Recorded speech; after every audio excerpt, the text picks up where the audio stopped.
territory of Western Sahara and the Kingdom of Morocco, or Mauritania. In reaction to the ICJ opinion, in November 1975, King Hassan II launched the military invasion of Western Sahara with the support of France and the United States.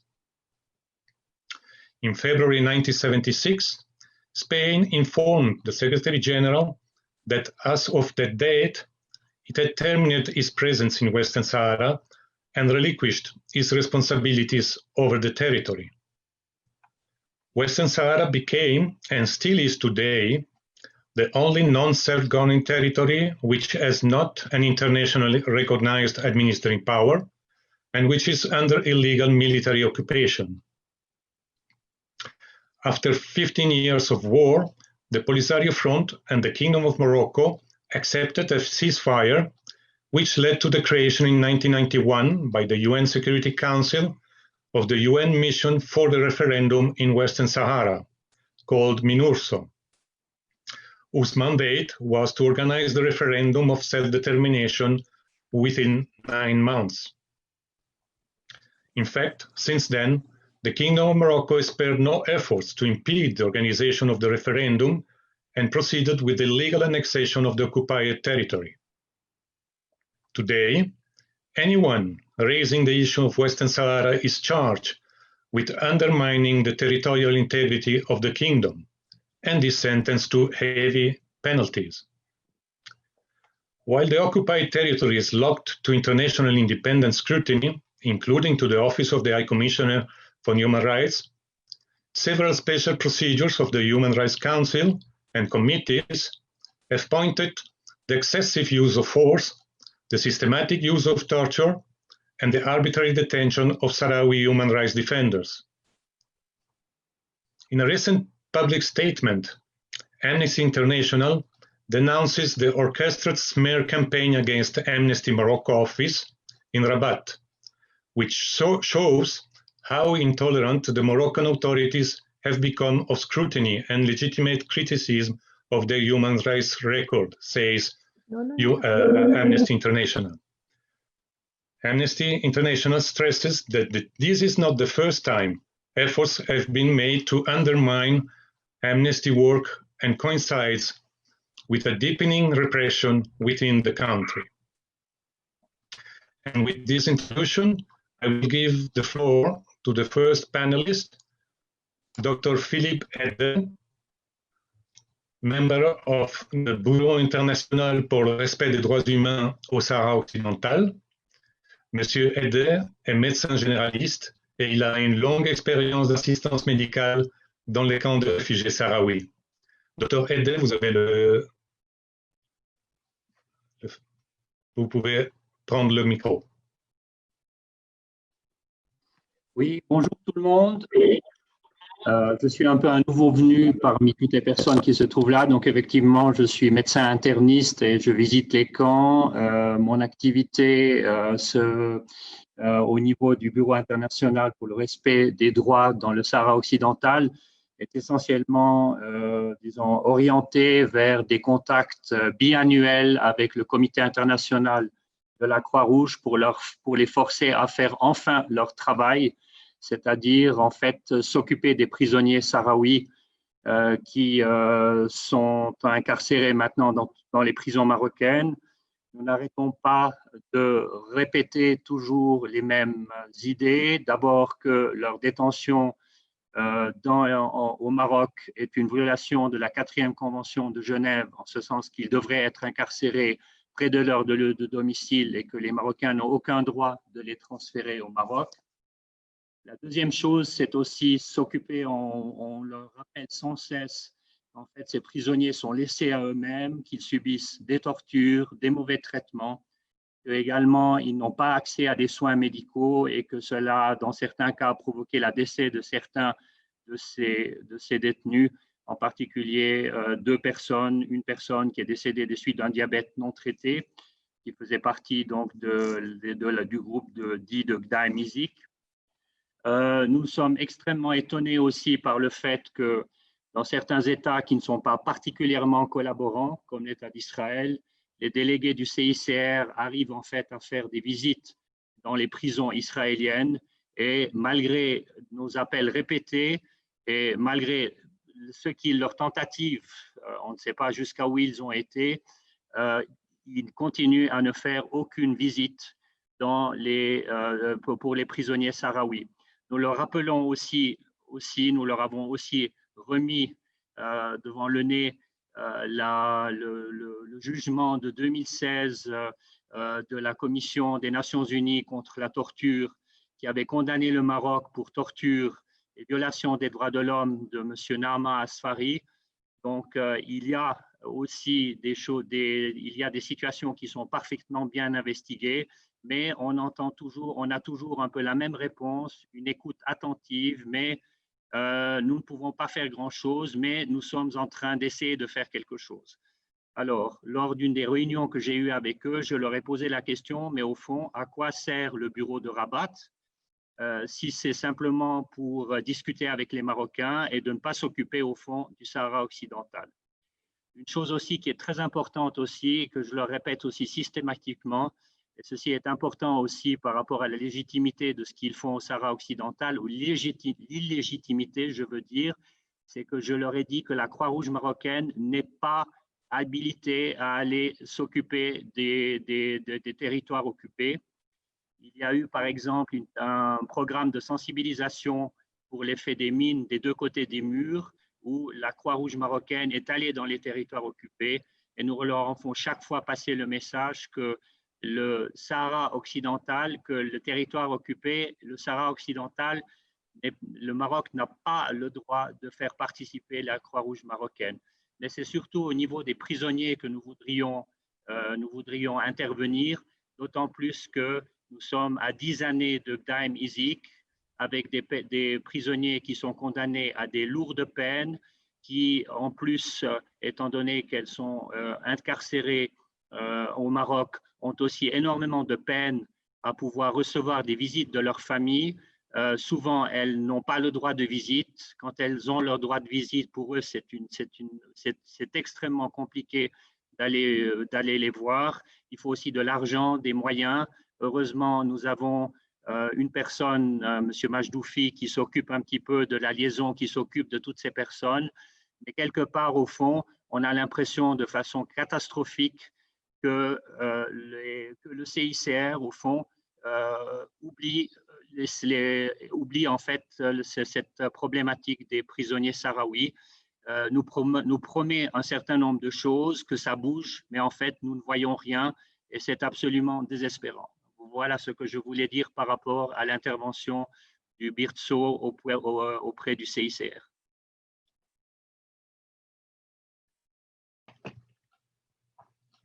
Je vous remercie, Dr. Aidé. Peut-être c'est important aussi de rappeler par rapport à l'application de droit humanitaire international que dans les faits, le Comité international de la Croix-Rouge n'a pas vraiment de moyens d'imposer le respect des normes des droits internationaux humanitaires et des conventions en particulier. Par contre, l'article 1er des 4 conventions, qui est commun aux 4 conventions, stipule clairement qu'il appartient à chaque haute partie contractante de respecter et de faire respecter les conventions. Donc, il s'agirait là effectivement au-delà des discussions avec le CICR lui-même, d'approfondir la discussion avec les différents gouvernements, notamment le gouvernement suisse, dépositaire des conventions, mais aussi beaucoup d'autres pays, en particulier ceux qui financent largement les activités du CICR. Voilà, ça c'était juste un complément d'information. Et maintenant, je vais donner la parole à Monsieur Hassana Dui, qui est membre de la Ligue pour la protection des prisonniers sahraouis, qui est particulièrement en charge des prisonniers politiques sahraouis dans les prisons sur le territoire du Royaume du Maroc. Hassana, vous avez la parole. Merci, Jean-Franco.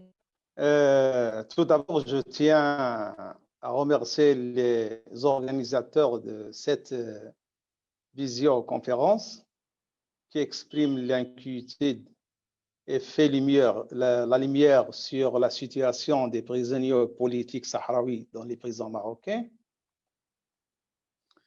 Je voudrais remercier aussi toutes les personnes qui sont présentes avec nous dans cette vidéoconférence, surtout les messieurs les ambassadeurs. Il n'est pas si simple de parler des conditions des prisonniers politiques sahraouis dans les prisons marocains et de leurs souffrances et celles de leurs familles. À savoir, tout d'abord, le prisonnier politique est une victime directe de la politique oppressive de l'État d'occupation marocaine envers tous les voix libres exigeant la liberté et l'indépendance du peuple sahraoui. Seulement pour rappel, le territoire du Sahara occidental est un territoire occupé par la force militaire, par le Royaume du Maroc, et il fait partie des territoires non autonomes et attend la décolonisation selon les résolutions de l'ONU.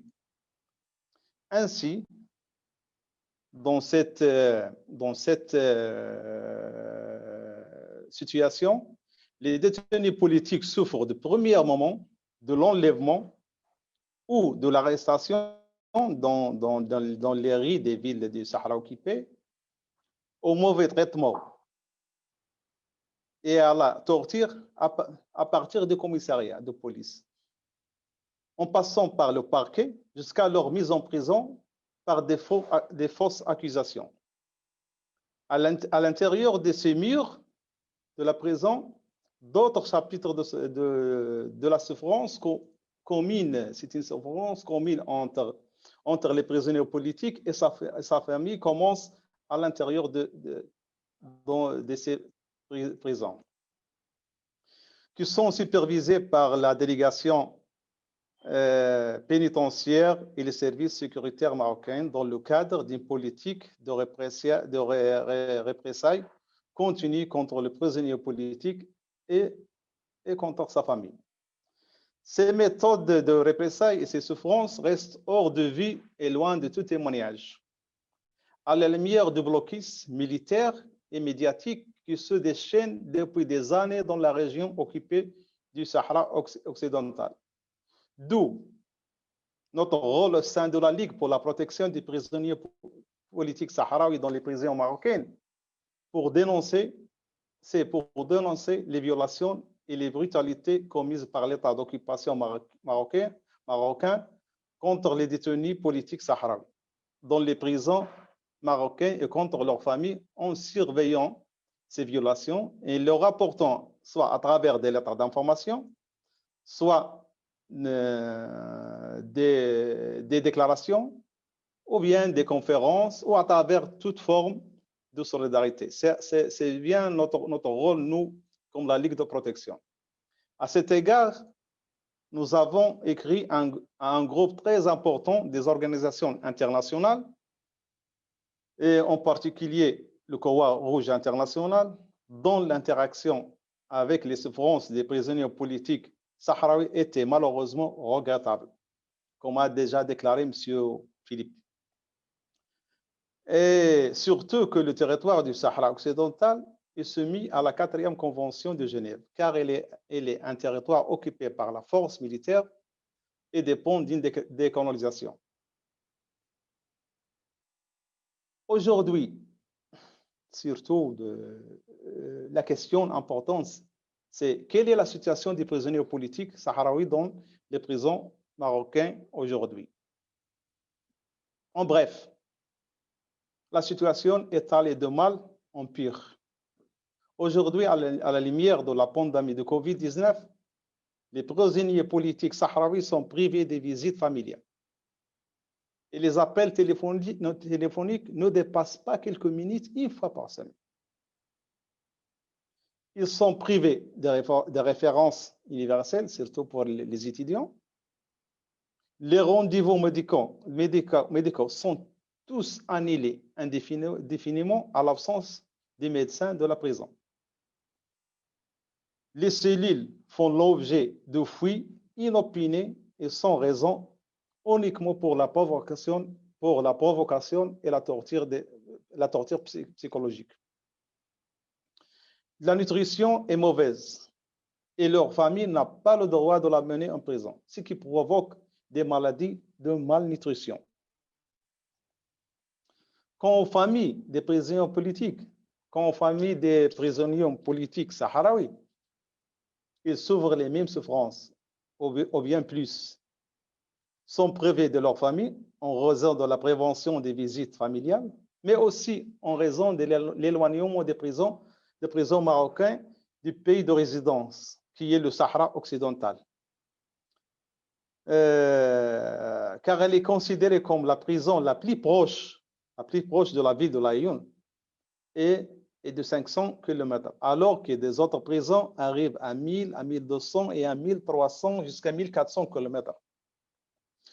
En effet, la souffrance des familles se résume pas en quelques minutes. Allons-nous parler de la souffrance de la mère et du père, de la souffrance de la sœur, ou bien la souffrance de la femme et ses responsabilités d'enlever les enfants en l'absence de chef de famille? Est-ce que les heures et des jours suffisent pour parler de la souffrance des enfants? Imaginez ces enfants qui passent toute l'année scolaire attendant l'arrivée des vacances d'été pour embrasser le père et qui ne serait qu'une seule fois. C'est une tragédie qui dure et dure encore tant que l'occupation se poursuit. Je ne voudrais pas être long, juste pour vous rappeler que parmi ces prisonniers politiques sahraouis, 8 sont condamnés à réclusion à perpétuité, 3 à 30 ans, 5 à 25 ans, 3 à 20 ans et d'autres dont les peines vont d'une année à 2 ans. Tous sont militants pour le droit du peuple sahraoui à la liberté et à l'indépendance. À la fin, je profite de cette occasion pour demander aux organisations et aux organes internationaux de faire davantage pression sur l'état d'occupation marocain afin de libérer tous les détenus politiques sahraouis dans les prisons marocaines. Je demande également à la Croix-Rouge internationale d'assumer ses responsabilités envers les prisonniers civils sahraouis pour alléger leurs souffrances à l'intérieur des prisons, d'autant plus qu'ils appartiennent à un territoire occupé par la force militaire. Aussi, je ne voudrais pas rater cette occasion pour remercier à nouveau les organisateurs de cette conférence audiovisuelle. Je remercie le modérateur, M. Gianfranco Fattorini. Et j'arrête ici et merci pour votre attention et votre écoute. Et je vous laisse la parole.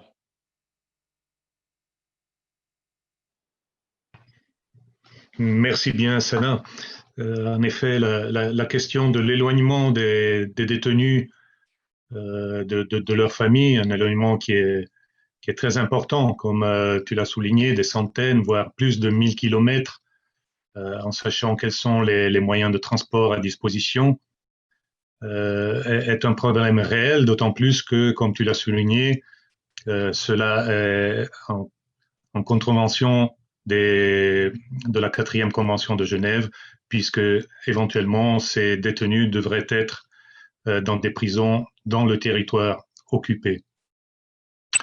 Et maintenant, je donne la parole à Madame Claude Mangin, qui vit directement ces problèmes de distanciation, puisqu'elle se trouve en France, membre de l'association des Amis de la RASD. Elle est l'épouse de Naama Asfari, un des prisonniers politiques du groupe de Demizik, condamné à 30 ans de réclusion, pour lequel le comité contre la torture a établi depuis 2016 déjà qu'il est victime de torture. Et en violation de la décision du comité contre la torture, Madame Mangin a un contact très restreint avec son mari. Elle a été à plusieurs reprises expulsée à son arrivée au Maroc. Et elle n'a pu le voir qu'à 2 occasions, et elle n'a que des contacts téléphoniques trop rares avec lui. Claude, tu as la parole.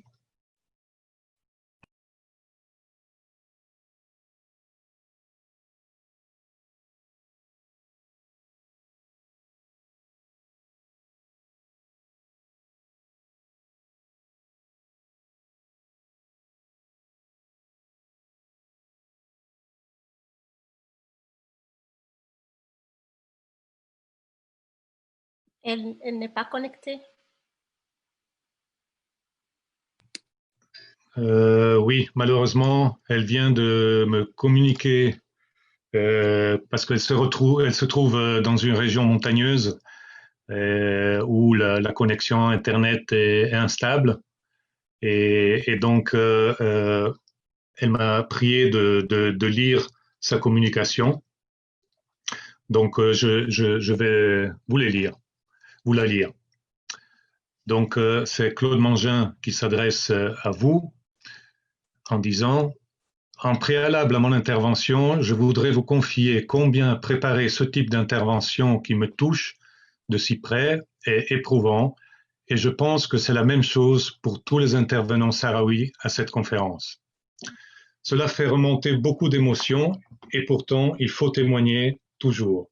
C'est une forme de résistance. Mon intervention porte sur les représailles que je subis de la part du Maroc depuis sa condamnation par le Comité contre la torture en novembre 2016 pour fait de torture sur Naama Asfari. Une des 3 recommandations qui étaient assorties à cette condamnation est de ne pas faire subir de représailles à la famille. Dans son rapport annuel publié en septembre 2019, le secrétaire général de l'ONU présente la lutte que l'ONU mène via le Haut Commissariat des droits de l'homme contre les actes d'intimidation et les représailles qui visent les personnes qui coopèrent avec l'ONU, ses représentants et ses mécanismes dans le domaine des droits humains. Pour le Maroc, sont cités 2 Marocains et 2 Sahraouis. Pour ce qui concerne les Sahraouis, il s'agit de Nazia El-Khalidi, journaliste sahraoui d'Equipo Media, dont le cas a été documenté par la juriste norvégienne Tone, qui interviendra plus tard lors de cette visioconférence et qui, grâce à cela, n'a pas fait de prison. Il y a aussi le cas de Naama Asfari, mon mari, défenseur des droits humains, dont il a rapporté que sa femme, moi-même, n'a pu lui rendre visite, ni ses avocats français. Dans ce rapport, il est annoncé que des représentants du Comité contre la torture doivent reprendre le dialogue avec les représentants de l'État marocain à ce sujet. Je vois que Claude est à l'écran. Claude, je ne sais pas si tu as pu suivre ce que j'ai lu jusqu'à présent.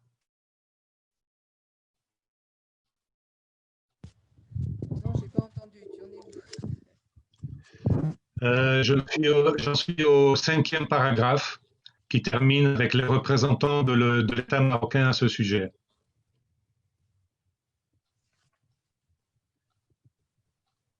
Ok. Claude, avec nous? Claude? Je peux parler, oui. Ah, vous ne me verrez pas, hein, apparemment. Je sais pas. Donc, tu peux reprendre à partir de « avec mes conseils ». Est-ce que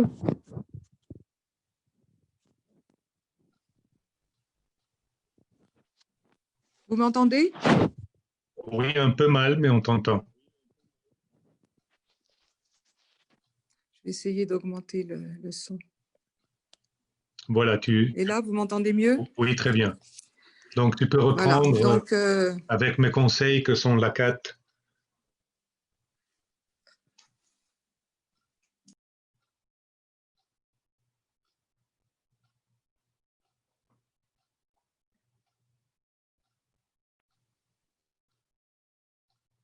avec mes conseils que sont la CAT, Association chrétienne contre la torture, le cabinet en cible et IS Inter, internationale pour les droits humains de Genève, nous dénonçons régulièrement par écrit au Comité contre la torture les représailles dont Nama et moi faisons l'objet, et le Maroc est obligé de répondre par écrit lui aussi. Les réponses du Maroc rejettent systématiquement les faits que nous dénonçons, mais les faits sont têtus et bien pris en compte par le Comité contre la torture, ce qui maintient le cas de Nama et de ses compagnons bien vivants dans chaque rapport. Et cela continue puisque, en mai dernier, j'ai été contactée par le Haut-Commissaire des droits de l'homme pour me demander si Nama est d'accord pour qu'il apparaisse dans le rapport 2020. Ainsi, mes différentes expulsions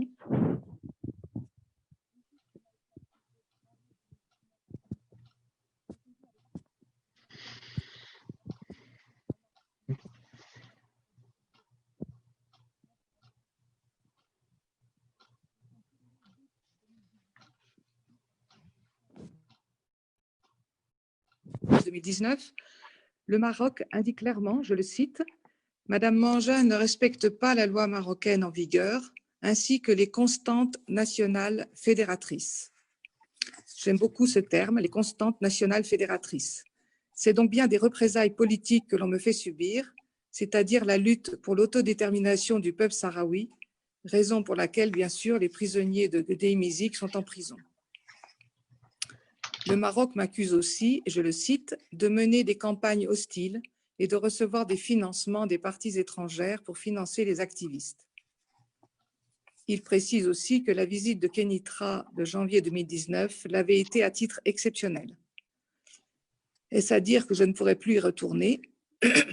Cette visite avait été accordée, rappelons-le, dans la conjoncture favorable des tables rondes organisées à Genève par Horst Köhler, l'envoyé spécial du secrétaire général de l'ONU, où la question des prisonniers politiques sahraouis de Gdeim-Izik était sur la table. Le Maroc se devait de faire quelque chose. Lorsque je lui ai fait part de la réponse du Maroc, le 4 octobre 2019, Nama m'a dit, je le cite, « mais ils n'ont mentionné aucun problème qui aurait pu avoir lieu durant la visite. Une visite a été accordée et la fois suivante, tu es expulsé. Il crée une ambiance de manœuvre pour gagner du temps. Pourquoi ni la justice marocaine, ni l'administration pénitentiaire marocaine ne peut-elle faire appliquer la décision du Comité contre la torture de novembre 2016 ? Avec cette condamnation, le Maroc a perdu. Alors il nous attaque, car c'est nous qui l'avons fait condamner.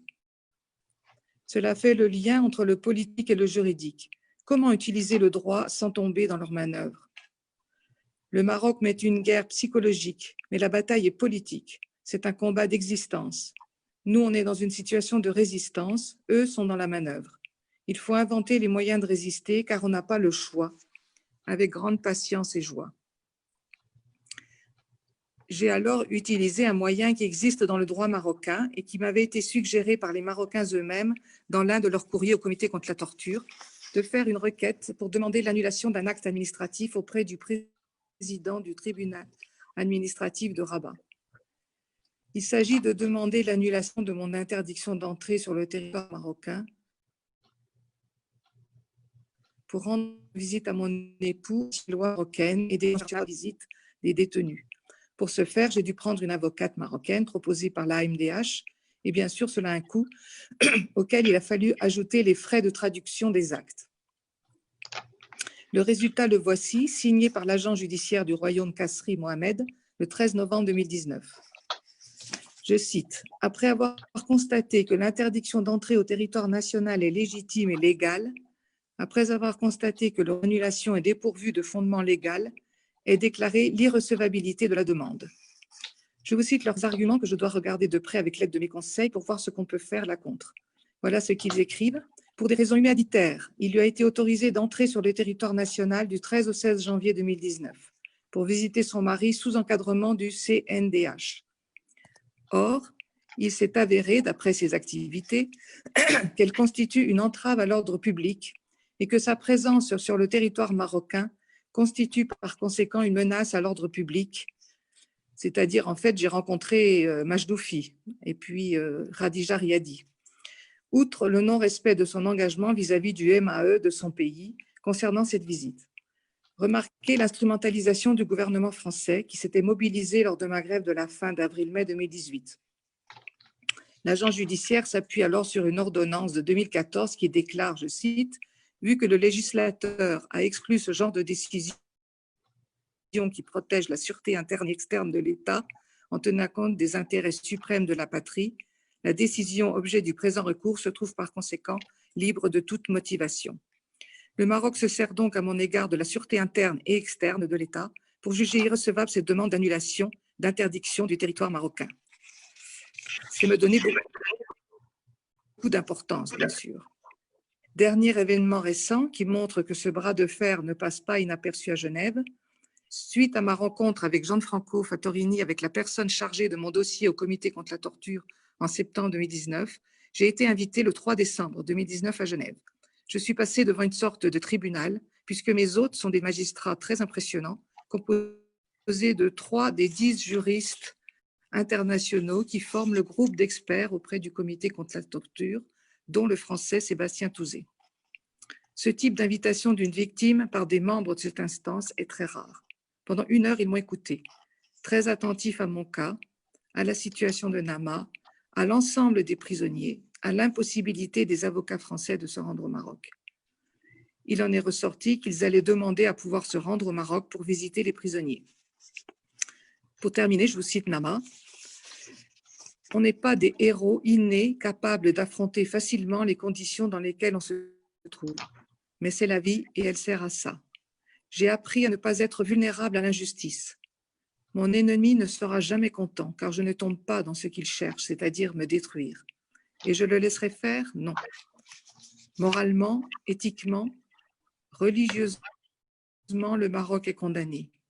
Chaque fois que je pense à mon père, à ma mère, je dois être fière car j'ai fait condamner le Maroc et c'est par ton soutien. Je ne laisse personne me priver de cette joie-là. Devant mes frères et leurs enfants, je suis fière de cette condamnation, même si cela me donne cette vie de difficulté. Il faut savoir continuer tout doucement à travailler. Le plus important a été fait. Je suis sûre qu'on se verra hors du Maroc. Je vous remercie.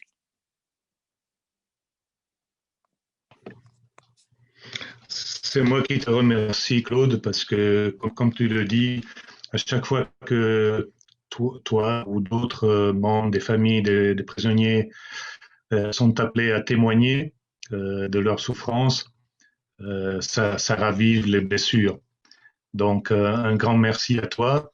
Et j'en profite aussi pour rappeler que, je l'ai dit en te présentant, tu es membre de l'Association des Amis de la RASD en France.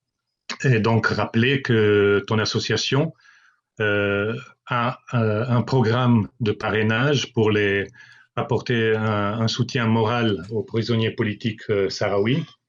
Ceci malgré les restrictions imposées par les autorités marocaines. Et notez que votre association a également requis le soutien du Comité international de la Croix-Rouge pour entrer en contact avec ces prisonniers. Et avec ceci, je passe maintenant la parole à M. Moustapha Mokhtar Mohamed El Majdoufi, qui est secrétaire général de la Ligue pour la protection des prisonniers sahraouis.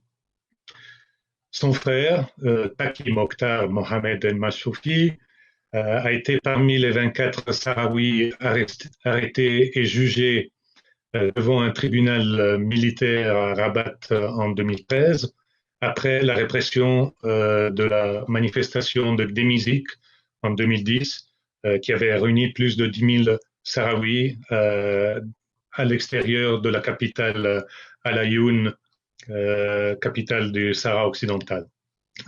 Taki Mokhtar Mohamed El Majdoufi a passé 27 mois en prison dans les prisons marocaines. Moustapha, tu as la parole.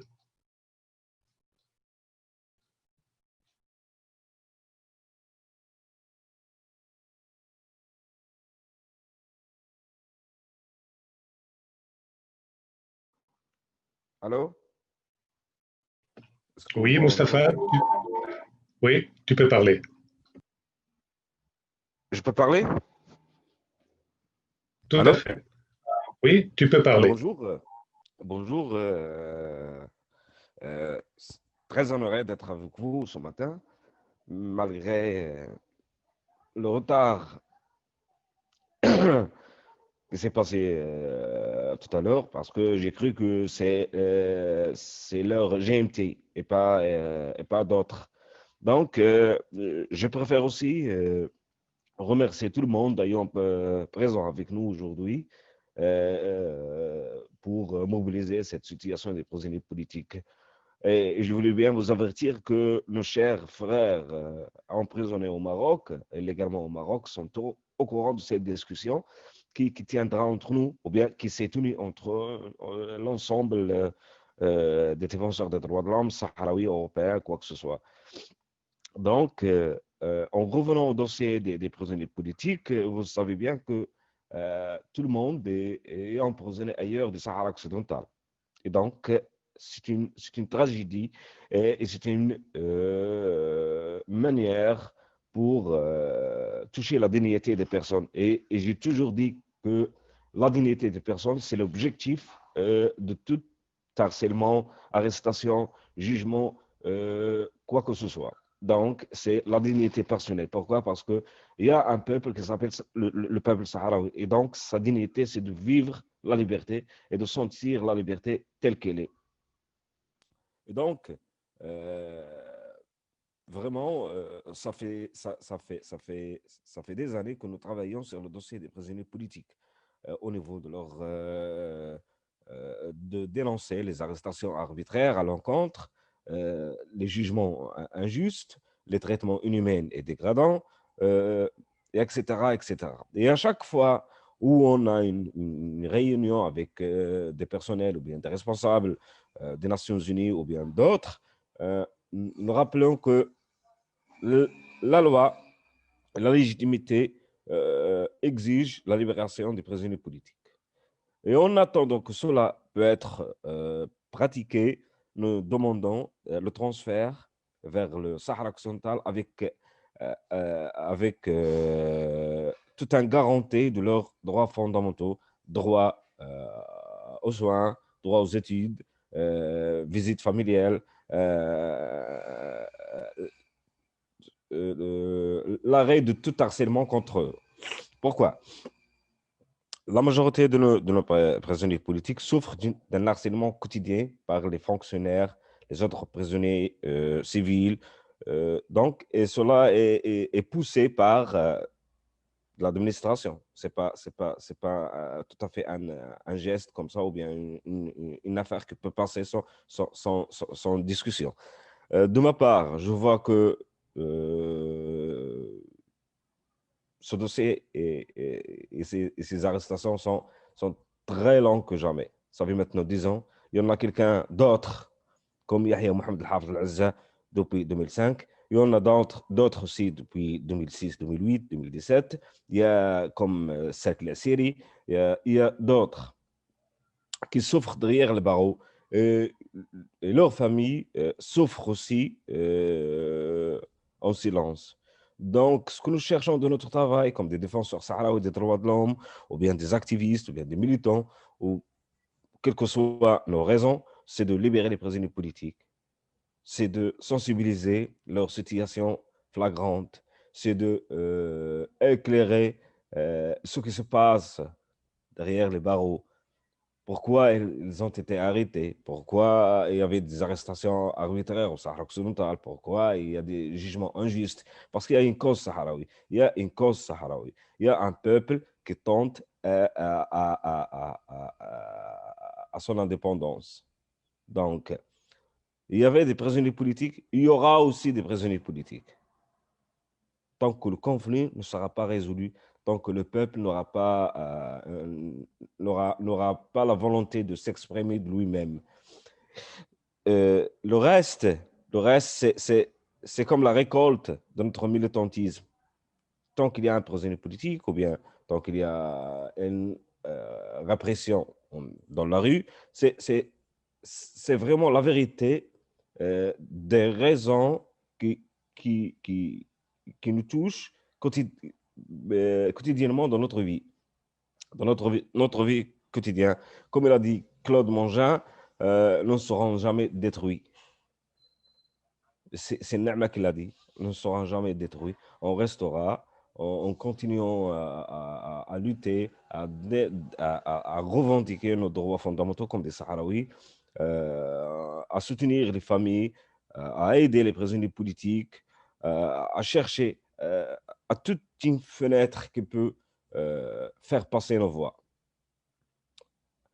Peut-être que le temps n'était pas le bien pour bien parler à propos de cette situation qui touche vraiment, et tout le monde n'a même pas la capacité de résister dans cette situation, mais on doit y résister. Allô? Allô? Oui, Mustapha? Oui, vous m'entendez? Oui, bien sûr. Tu peux continuer. Donc, il n'y avait jamais des peines ou bien des procès équitables au Sahara occidental. Il n'y en a jamais. Il y a toujours des expulsions des avocats. Comme le savent, comme vous pouvez demander à Toun, il a assisté pas mal de fois, ou il a essayé pas mal de fois d'entrer au Sahara occidental, et il racontera ce qui se passe avec elle et d'autres observateurs internationaux. Donc, c'est pas nouveau, les arrestations arbitraires, les procès inéquitables, les traitements inhumains et dégradants au centre des prisons. Donc, tout ça est lié et attaché profondément par la cause sahraoui, par le cessez-le-feu. Donc, le pire problème, c'est de laisser les choses passer sans discussion. Et le pire du problème, c'est de laisser les choses nous touchent sans aucune réaction. Et donc, nous avons choisi au sein de notre Ligue pour la protection des prisonniers politiques sahraouis d'éclairer notre dénoncement. Et donc, c'est grâce à vous et c'est grâce à nous-mêmes et à nos familles que nous sommes en train d'éclairer notre dénoncement de toute cette forme de l'inhumanité contre nous et contre les prisonniers politiques.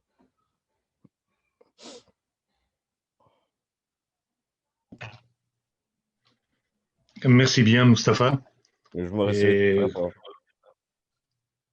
Oui, je ne sais pas si tu voulais ajouter encore quelque chose. Là, on ne t'entend pas. Allô? Allô? Oui, maintenant, oui. Tout à l'heure, Oui, maintenant, oui. tout à l'heure, Hassana a dit que le Covid-19 est devenu une manière pour se venger des prisonniers politiques sahraouis. Ça fait maintenant presque 9 mois, ou bien de plus, qu'aucun prisonnier politique sahraoui n'a eu une visite familiale. Et donc, à votre avis, cela peut être normal? Aucun d'entre eux n'a reçu aucune visite familiale. Ça fait maintenant presque 9 mois ou 8 mois. Ajoutons que personne d'entre eux n'a été transféré ni pour avoir des soins, d'être examiné ou bien traité comme il faut. Donc, il y a des problèmes derrière les barreaux, mais le grand problème, c'est que jusqu'à maintenant, les prisonniers politiques attendent que la Cour de cassation rend le dossier ouvert. Tu vois? Allô? Je ne sais pas si vous m'entendez ou non, parce que je trouve des problèmes de vous écouter. Oui, il y a quelques petites coupures, mais on t'entend bien, oui. Je ne sais pas. Oui, tu peux continuer, Mustapha. La dernière fois où... Allô? Oui? Oui. Oui? Oui. Je dis que la dernière fois où les avocats ont mis... ont fini les étapes pour le dépôt des fichiers devant la Cour de cassation, c'était en février 2018. Donc, on est maintenant en 2020. Jusqu'à maintenant, il y a aucun résultat. Jusqu'à maintenant, il n'y a rien. Il n'y a rien de nouveau. Il n'y a même pas le respect d'un droit au rapprochement familial jusqu'à maintenant. Donc, le problème, c'est pur. C'est pour cela que nous devons être collectifs pour faire de plus en, le plus en plus mieux pour eux et pour nous-mêmes. Jusqu'à maintenant, il y a peut-être à peu près de 40 à 35 prisonniers politiques dispersés dans tout le Maroc, sans oublier quelques-uns ici au Sahara occidental. Et donc, tout le monde a besoin de nous, tout le monde a besoin de notre travail, pour notre soutien, notre compréhensive. Bon, nous devons rajouter de plus afin de les aider à être auprès de leur famille. Tout Nous à aussi, fait. nous aussi, nous devons vivre des sacrifices.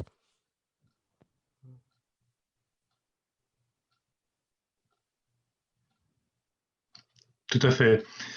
Je te remercie, Mustapha, et je vous félicite pour le travail accompli par l'organisation que tu diriges, la Ligue pour la protection des prisonniers sahraouis. Le soutien international y participe aussi par l'organisation de cette conférence et le suivi de la situation de ces prisonniers, que, comme tu l'as souligné, est aggravée par la pandémie actuelle du Covid-19. Je crois que le groupe de travail sur la détention arbitraire a bien résumé en une phrase la situation de ces prisonniers et de tous ceux qui sont arrêtés à cause de leur engagement pour le respect du droit international et notamment du droit à l'autodétermination du peuple sahraoui, lorsqu'il a dit que les Sahraouis sont discriminés devant la loi par le Royaume du Maroc, puissance occupante. Donc, merci beaucoup de ta contribution. Et maintenant, je passe la parole à Madame Fatou Yahya Mohamed Irfed, qui est la fille d'un des prisonniers politiques, donc Yahya, condamné à 15 ans de prison lors du procès de Gdemizik. Fatou, vous avez la parole.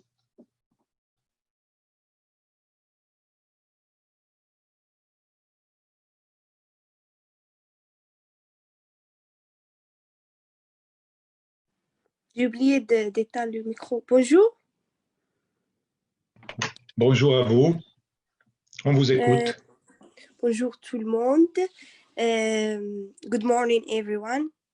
Donc, premièrement, je veux remercier de vos efforts et de cette opportunité pour parler de la situation des prisonniers politiques sahraouis, surtout la situation de ma famille, parce que je suis la fille d'un prisonnier politique sahraoui. Premièrement, mon père m'a appelé quand mon collègue Hassanna est en train de parler. Mon père t'a beaucoup remercié de votre effort pour partager les souffrances et les problèmes et les issues des prisonniers politiques sahraouis dans les prisons marocaines. Je suis Fatou Yahya Mohamed Hafid Yazda, fille d'un prisonnier politique sahraoui condamné à 15 ans depuis le 1 mars 2008. À cause de ça, je suis membre de la Ligue pour la protection des prisonniers politiques sahraouis. Quand mon père a été arrêté, j'ai 9 ans. J'ai 3 autres frères. J'ai passé presque 13 ans sans mon père parce qu'il est en prison jusqu'à l'instant, en prison de Bezakarn. Quand mon père a été arrêté, par la force marocaine. J'ai 9 ans et ma petite sœur a 9 mois. Ma histoire ou ma situation est exactement juste un petit exemple. Parce qu'on parle de plusieurs familles, plus que 40 familles, parce que maintenant on a plus que 40 prisonniers politiques dans plusieurs prisons au Maroc. On parle beaucoup de souffrance, de l'occupation, de l'arrestation politique au Sahara occidental. Et la souffrance ne termine pas juste au temps de l'arrestation. Ça termine après. Au contraire, la vraie souffrance commence dans les procès, dans les restrictions sur les familles et les fréquences des maisons et le mouvement pour suivre les procès qui ont souvent lieu dans les vies marocaines, ainsi que dans les prisons.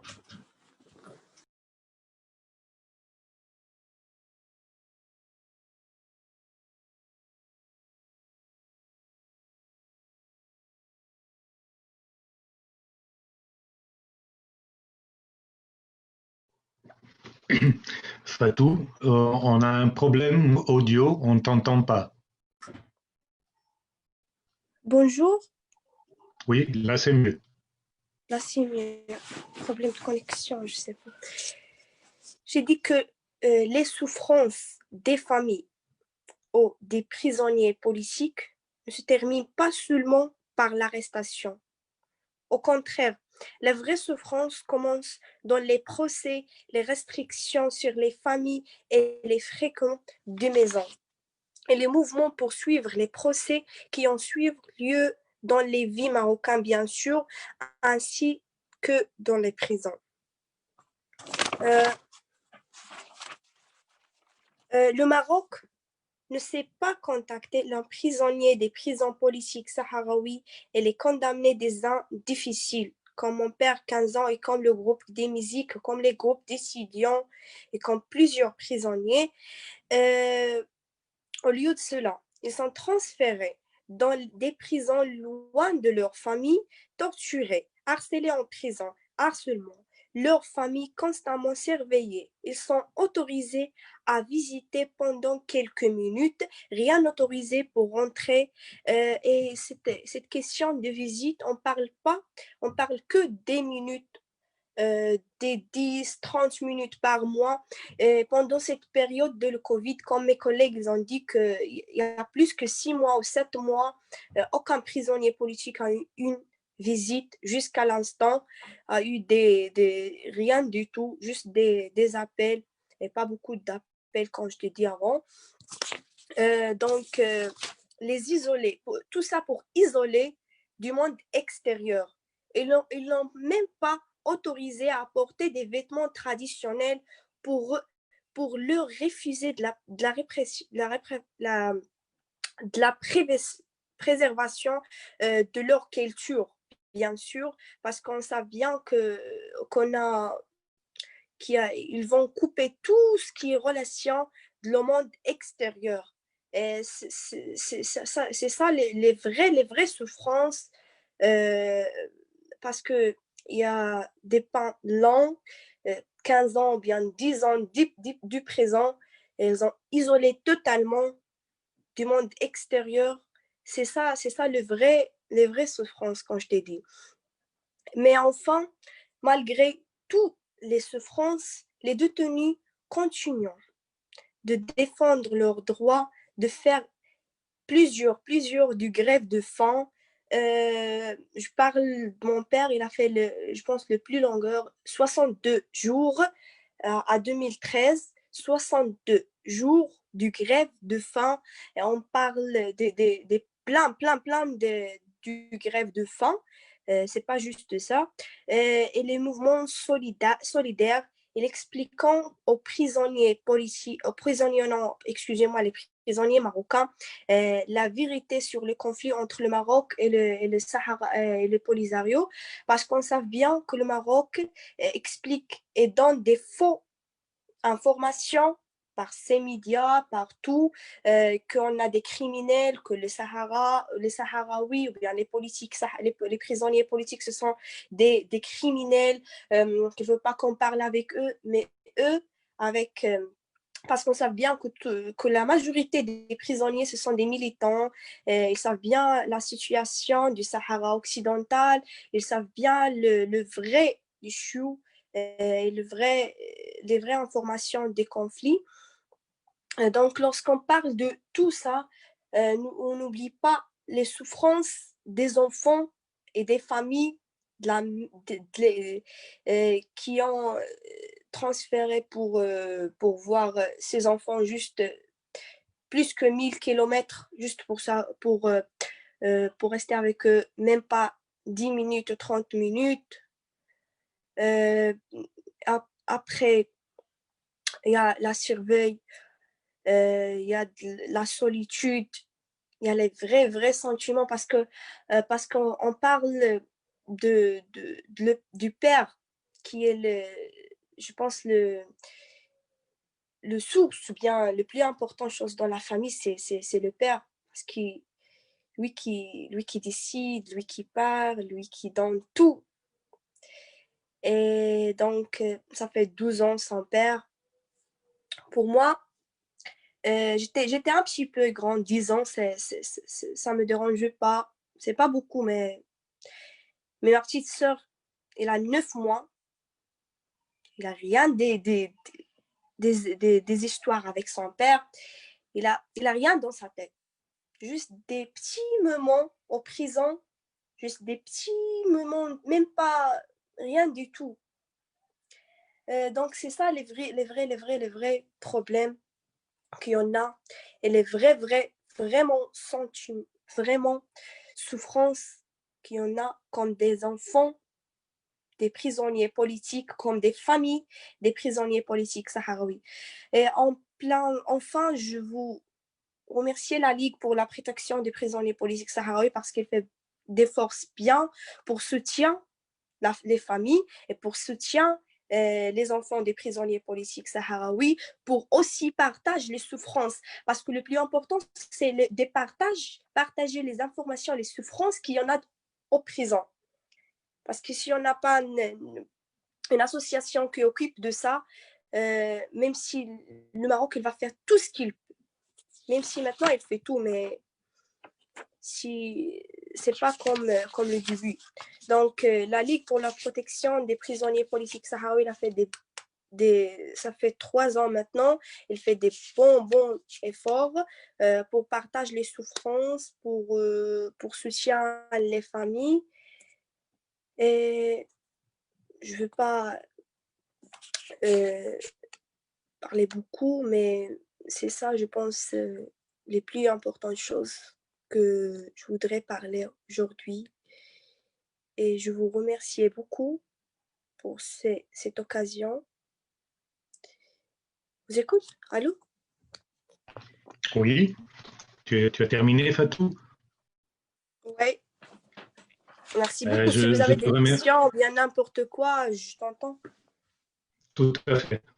Je te remercie beaucoup d'avoir partagé ta souffrance comme Claude, et je te félicite pour ton courage, vu ton jeune âge et la longue période de croissance, hein, de l'enfance à l'adolescence et maintenant de jeune femme sans le soutien de ton père.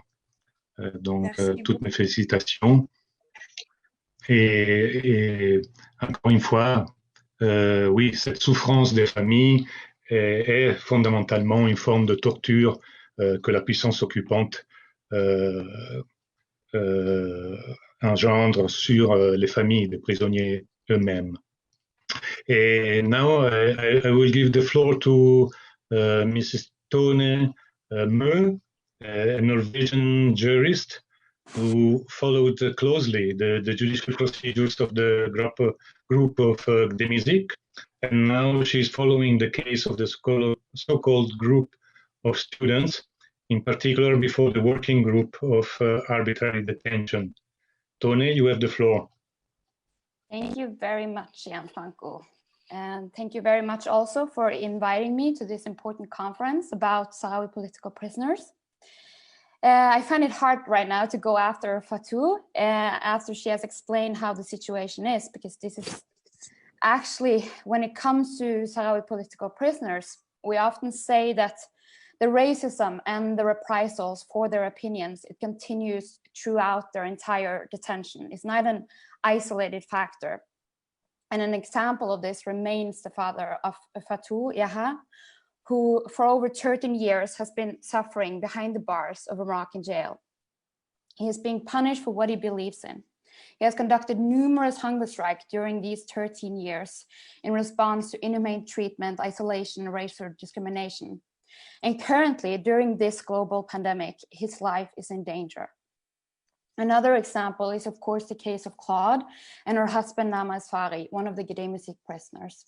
How Claude and her husband is arbitrarily deprived of their right to communicate and to see each other as husband and wife. Not to mention the arbitrary transferal of both the Gedemsig prisoners and the student group being dispersed into different Moroccan jails, arbitrarily deprived of their contact with the outside world, was being placed in prolonged solitary confinement. In other words, in the cases of Sahrawi political prisoners, it is not only the arrest, the torture, the breach of due process, and the imprisonment that constitutes racial discrimination. The racism and the punishment for their opinions continues throughout their detention, with the aim of forcing protected persons, Sahrawis, to pledge their allegiance to the occupying power, the Kingdom of Morocco. My name is, as mentioned, Tuna, and I am a jurist, and I work voluntarily with the Norwegian Support Committee for Western Sahara. For over 3 years, I have worked on different individual cases of imprisoned Sahrawi activists by submitting complaints to the UN Human Rights Mechanism. But I would like to underline already now that without the local activists, such as the League, it would be impossible for us international activists to do our job. The arbitrary detention of Sahrawi activists has been widely documented by the United Nations Human Rights Mechanism, and in particular by the Working Group on Arbitrary Detention, the body that I have directed most of the complaints to. By now, the decisions rendered by the Working Group cover over 20 individual cases of arbitrarily detained Sahrawi activists. The opinions rendered thus have relevance for the interpretation of the imprisonment of all other Sahrawi activists in prison in Moroccan jails. The decisions rendered by the Working Group includes the case of Salah Eddin Basir, Mohamed Al-Bambari, Mubarak Daoudi, and Nour Laroussi, and the latest decision related to the so-called student group, or the group of Al-Wali. In all decisions, the UN Working Group found that the arrest and detention of the prisoner forms part of a systematic policy targeting Sahrawi activists advocating in favor of the right to self-determination, a practice that is in breach of the principle of the equality of human rights. This means that each one of these prisoners have been arrested in response to their opinions and their support for the right to self-determination, with their right to a fair trial being violated, and that they have and that they continue to be subjected to racial discrimination. Following the rendering of such a decision, Morocco is under an obligation to implement the decision within 6 months, making the situation compatible with international law. What we, however, witness is that Morocco fails to do so, with corresponding acts of reprisals being committed against the prisoners, such as in the case of the Gedemsig prisoners and the student group. In the annual report of the Working Group, as presented yesterday, the Working Group highlighted acts of reprisals against the Sahrawi students, noting that their situation has deteriorated and that Aziz Al-Wahidi was a victim of a physical attack in prison. In other words, what we are witnessing is that the decisions of the UN Human Rights Mechanisms are not being implemented, and that the situation of the prisoners is actually growing ever more alarming, notwithstanding the fact that their detention was found to be illegal. Correspondingly, and it may be even more worrisome, we are also witnessing a lack of international pressure in a political climate where the human rights institutions are finding themselves under tremendous pressure. Now, and notwithstanding the opinions rendered by the working group, a total of 5 young Sahrawi students still remain in prison under horrible prison conditions. Mohammed al-Bambari also remains in prison, notwithstanding the fact that the opinion relating to his case was rendered already in 2018, 2 years ago, and notwithstanding the fact that al-Bambari has suffered under medical neglect for a prolonged period of time. The decisions rendered by the working group is also supplemented and supported by numerous communications issued by the United Nations Special Procedures, such as in the case of the Gedemsig prisoners, the Sahrawi journalist Walid al-Batal, or Nasia al-Khalidi. The latest communication published by the United Nations Special Procedures earlier this month relates to the case of Hussein Bashir Brahim. Hussein is a young student and an activist who had originally sought asylum in Spain. But instead of having his asylum application treated, the Spanish government returned him to Morocco. In November 2019, Hussein was sentenced to 12 years imprisonment, with the evidence used being police records or confessions signed under torture by fellow Sahrawi students, in addition to his own unsigned police records.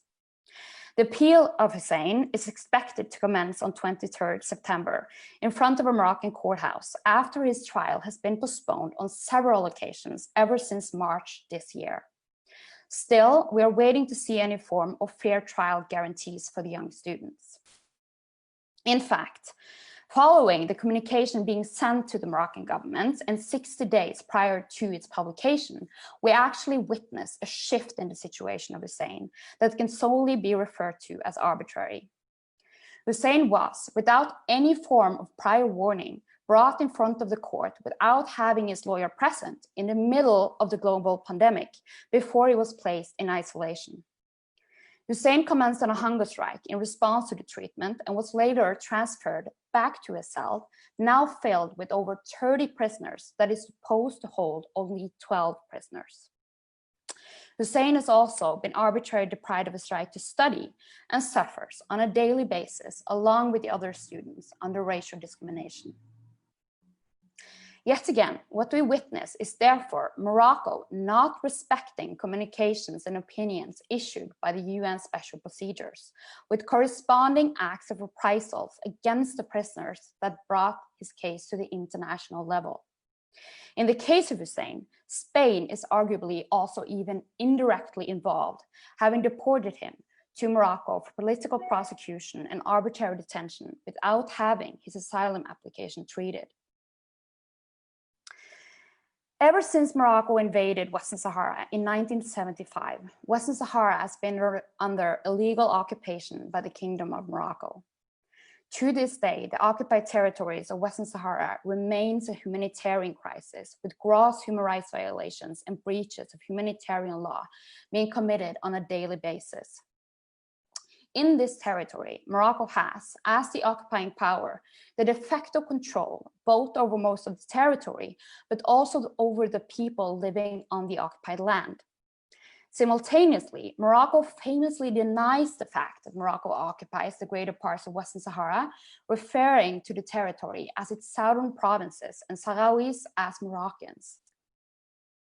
As we know, the institution of international human rights is constructed in such a way that the state is the first correct recipient. Before we turn to the international level, we are expected to first exhaust all domestic remedies. However, in the case of Sahrawi political prisoners and for Sahrawis living under prolonged Moroccan occupation and foreign domination, with the occupying power denying the occupation itself, no such state exists. As in the words of former Sahrawi political prisoner Ali Sadouni, one of my heroes, the central and fundamental reason for all violations and abuse I have been and continue to be subjected to is my support for the right to self-determination and independence for my country. As long as my views contradict the story of the occupation regime, repression and imprisonment will be the outcome. The United Nations Human Rights Mechanism have documented widespread human rights abuse against Sahrawi activists. The documentation evidences a reality that the Kingdom of Morocco uses all tools possible to deny, currently culminating in the military siege imposed in the occupied territories, leading to the alarming persecution of Sahrawi activists and journalists trying to uncover the truth. In many ways, this is also the very reason for the imprisonment of Sahrawi journalists, including the journalists of the Ghedayem group, Mohamed El-Bambari, Walid El-Battal, and Khatri Dada. In fact, the cases of Walid and Khatri is closely linked together. The violent arrest of Walid in June 2019 was filmed, and the video showing excessive police violence was thereafter broadcasted online, leading both Human Rights Watch and Washington Post to write a report on the case. The Moroccan authorities, allegedly believing that Khatri was the one filming the arrest of Walid and capturing the police violence, was subsequently arrested in December 2019 and is now being held in Eight Maloul prison after the 22-year-old activist was sentenced to a total of 20 years in prison. In this climate, with violent repression against activists trying to uncover the truth, the United Nations Human Rights Mechanism and international institutions become ever more important. These are the only remedies available, and its decisions may also ultimately make political action unavoidable. However, until this day, the UN judicial bodies continue to fail the only body of law intended to mitigate and regulate a situation of occupation, international humanitarian law, with the UN political bodies being completely frozen, unable to secure any form of monitoring of the situation. This practice of the UN bodies indicates that the human rights supervision taking place in Western Sahara is conducted within the framework of political considerations, or rather, not wishing to choose a side in the conflict.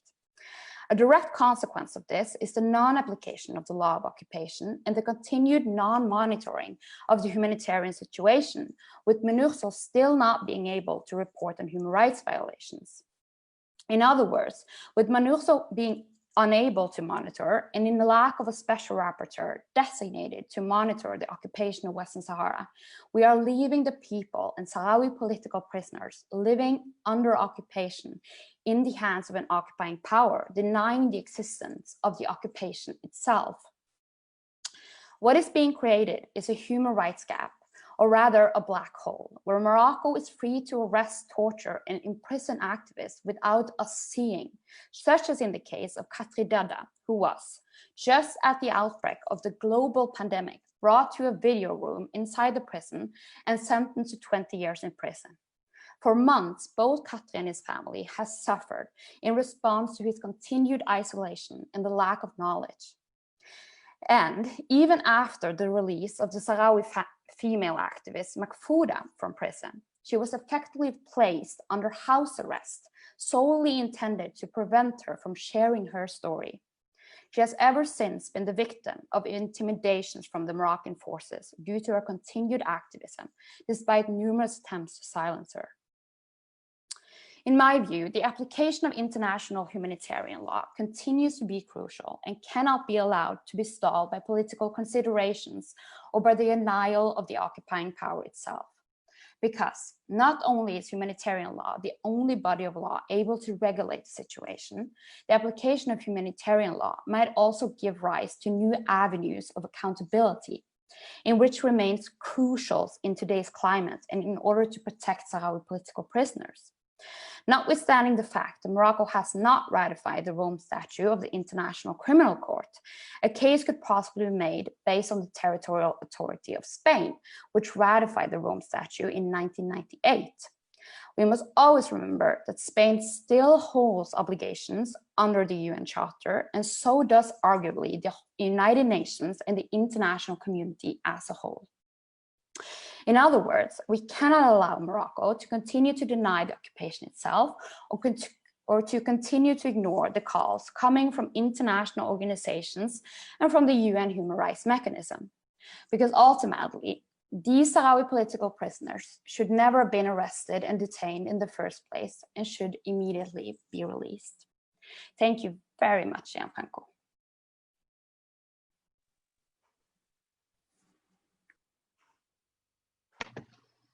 I thank you, Tony, for your presentation, which was quite comprehensive on the situation in international law about Western Sahara. And I should also congratulate you for the tremendous work you are doing in following all these cases. Indeed, you stressed the weakness of international human rights law that has no mechanism to call for an occupying power to implement the decisions taken by the different mechanisms. And also the question of the application of international humanitarian law in an occupied territory. And here again, as I said at the beginning of the conference, there is also a very, very important responsibility of all the contracting parties to the conventions. Article 1 calls everyone to apply and make sure that everybody applies the convention they sign. And yes, you also stress the issue of the lack for MINURSO to monitor the human rights violation in the occupied territories. And that's why the Geneva Group of Support for the Promotion and Protection of Human Rights in Western Sahara calls for the creation of a mechanism or special rapporteur on the situation of human rights in the occupied territory of Western Sahara. Thank you very much, Tony. And now, as the last speaker, je vais donner la parole à Monsieur Hassan Mailid, qui est représentant de la Commission nationale sahraoui des droits de l'homme, représentant en France de cette commission nationale. Hassan, tu as la parole.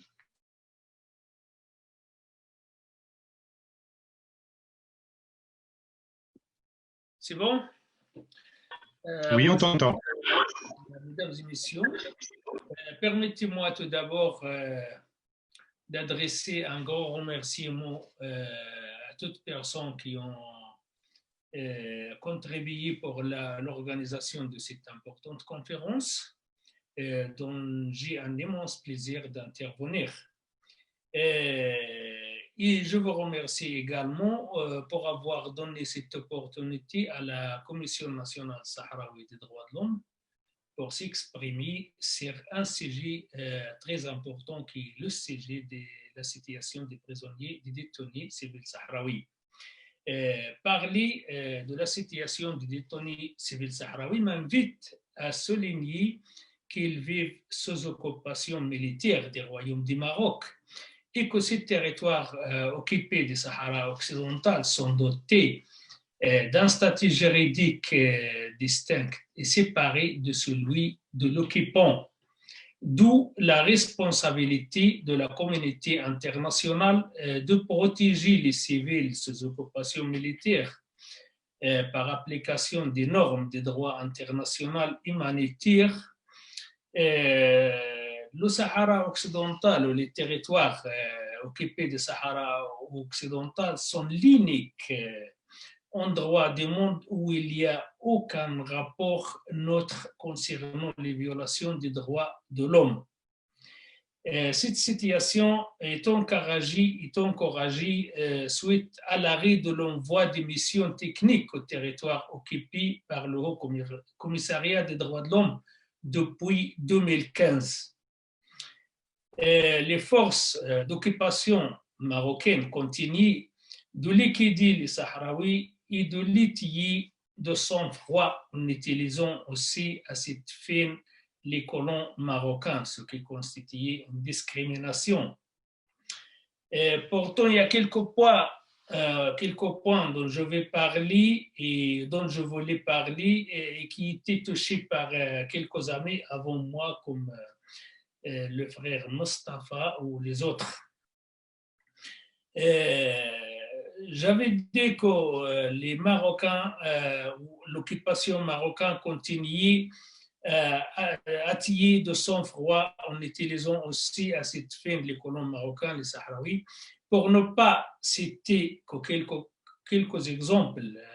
Je dis Hamdel Mbarki ou Abba Sheikh Khalifi ونجم القارحي وسعيد دنبر وابراهيم سيكا اي حسن نوالي بوجمعة بدري اي صباح عثمان entre autres surtout les étudiants et les jeunes professeurs qui ont été liquidés, étillés par les colons marocains parfois et parfois par les forces d'occupation.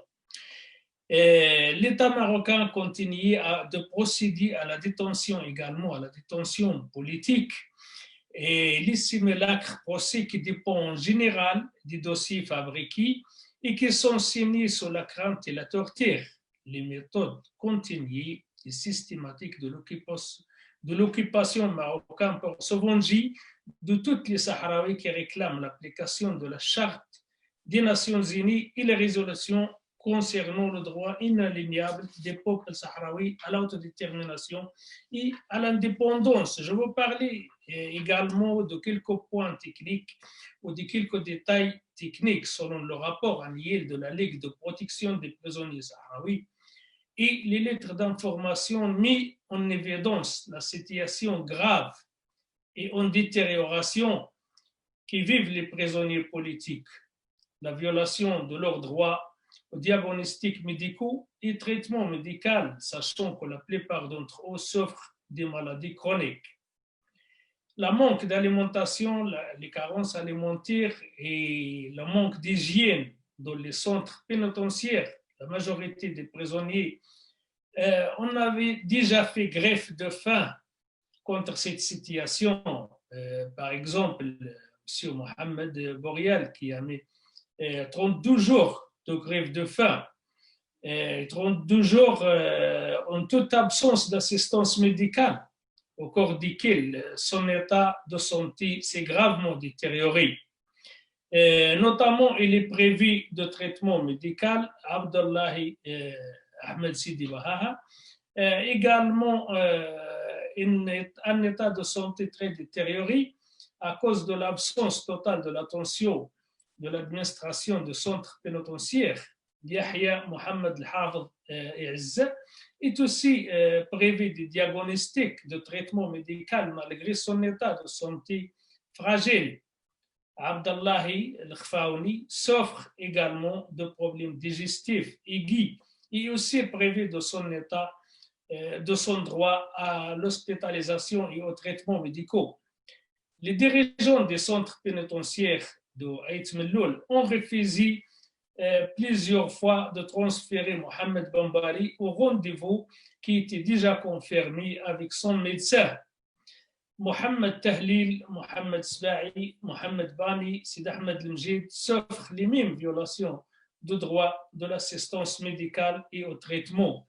Mais ici, il s'agit plus de commenter les violations parce qu'elles sont nombreuses, parce que chaque fois on parle d'énormément de violations des droits, mais il fallait exiger la libération des détenus politiques encarcérés pour avoir réclamé l'application de la Charte des Nations Unies.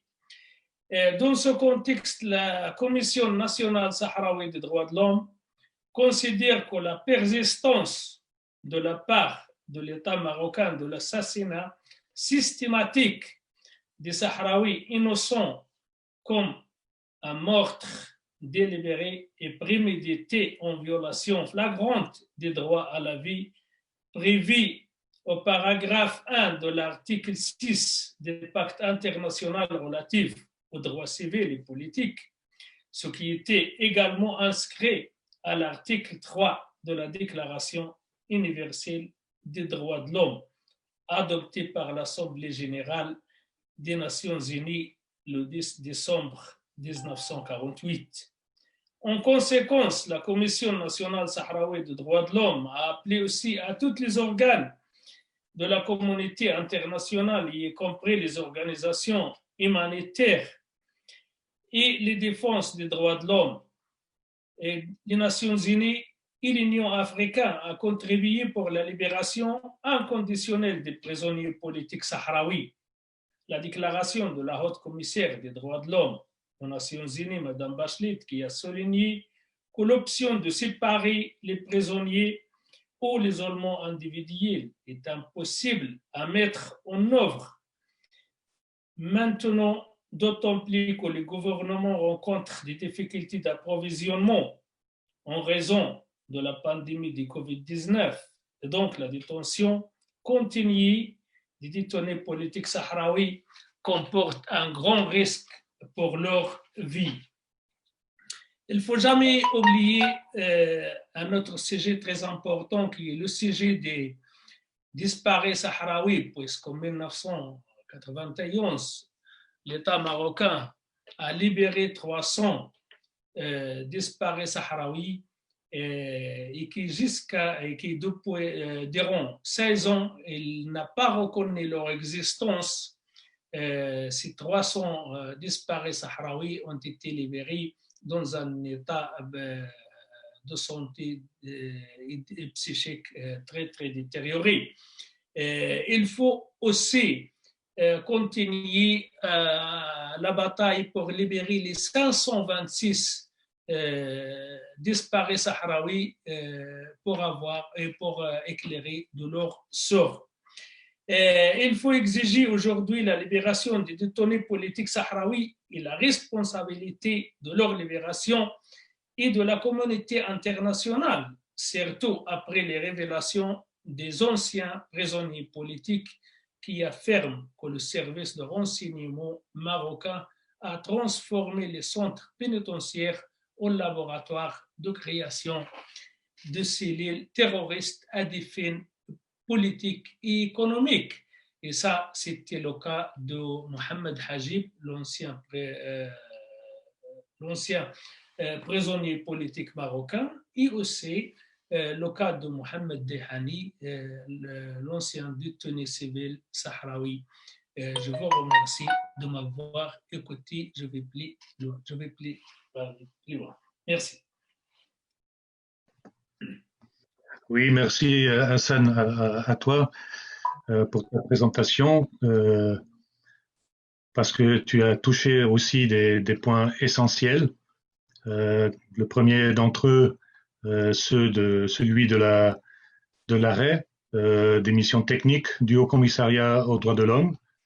En effet, il est étonnant de voir le Haut Commissariat otage, au fait, de cette puissance occupante et qui, pour le moment, ne semble pas vouloir reprendre ses missions techniques non plus du côté sous administration du Front Polisario et de la République arabe sahraoui démocratique, ni dans les camps de réfugiés, alors que il y a de plus en plus d'allégations de la part de personnes soutenant la thèse marocaine, d'allégations portant sur des violations des droits de l'homme dans les camps de réfugiés. Donc il serait vraiment de l'intérêt du Haut Commissariat de se rendre dans les camps et de rendre compte, même devant le Conseil des droits de l'homme, de la situation actuelle des violations des droits de l'homme, y compris les violations, évidemment, des droits économiques, sociaux et culturels de personnes qui, depuis plus de 40 ans maintenant, vivent à la merci de la générosité internationale au milieu du désert algérien.